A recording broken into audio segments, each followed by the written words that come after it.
Welcome to this explainer. Okay, if you clicked on this, you're probably a self-identified fixer. And right off the bat, I want to validate you. Your constant and yes, sometimes exhausting need to improve the things around you, it's not a personality flaw. You're not just being difficult. It's actually a brilliant, highly active neurological system working exactly as it was designed to. Today, we're going to unpack exactly why your brain simply won't let you leave things alone, and more importantly, how to actually harness it. So, let's dive right in. I have a question for you. Have you ever walked into a waiting room, or maybe a friend's apartment, and within, 30 seconds, you've mentally rearranged all the furniture? Or maybe you're at work, and you immediately clock a massive bottleneck in a routine process, while literally everyone else seems completely oblivious. You see the problem, and boom, you instantly see the solution. In those moments, your brain is just firing off these rapid background thoughts. You know the ones. This could clearly be done in 3 steps instead of 7 if someone just sat down and actually thought about it for 20 minutes. It's like a flashing neon sign in your mind. You don't just notice the inefficiency, you actually feel it. And it doesn't just stop there, does it? No way. It quickly escalates to, okay, I need to build a spreadsheet for this immediately. I want to point out that this isn't just a casual passing thought. For a fixer, it's an almost physical itch to draw a flowchart, map out a new process, or completely reorganize a system. It genuinely feels incredibly uncomfortable to just leave it broken. But here's the absolute most important thing you need to hear today. You are not being controlling. You're not being too much. You are experiencing mental friction. Your brain is quite simply wired to see inefficiency as actual, literal neurological friction. And your biological operating system is highly motivated to resolve that friction.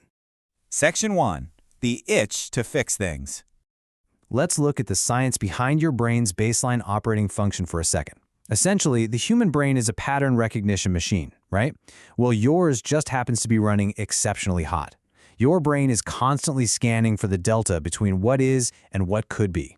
Now, what's really interesting is this specific concept of cognitive play.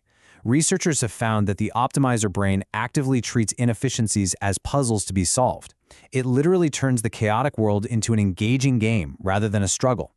This completely reframes that annoying habit you've probably been told you have into a highly sophisticated form of pattern recognition. Your brain just wants to play, and organization is its absolute favorite game.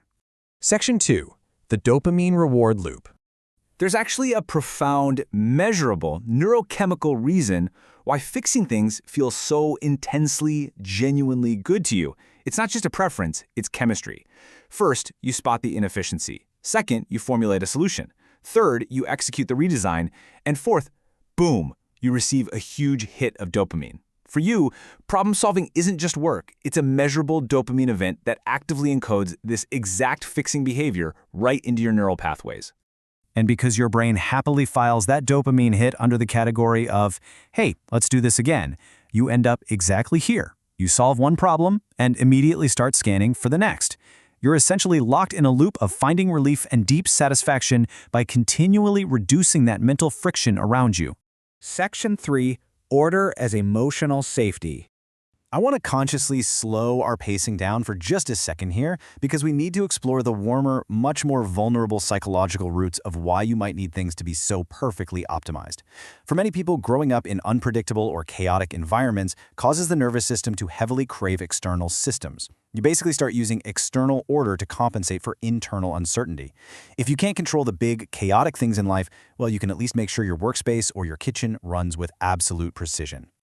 Let's just sit with this profound realization for a moment. Order becomes safety. Systems become a form of protection. When you organize a messy drawer or streamline a chaotic daily schedule, you aren't just doing chores. You are pressing a primal emotional reset button that fundamentally lowers your anxiety and brings your nervous system right back to baseline. Section 4. The optimization trap. Now, we really have to look at the other side of the coin. It's time for a little honest, gentle, tough love about the shadow side of this incredible superpower, because for sure, it absolutely has one. So the crucial point is, if left completely unchecked, this amazing gift can actually trap you.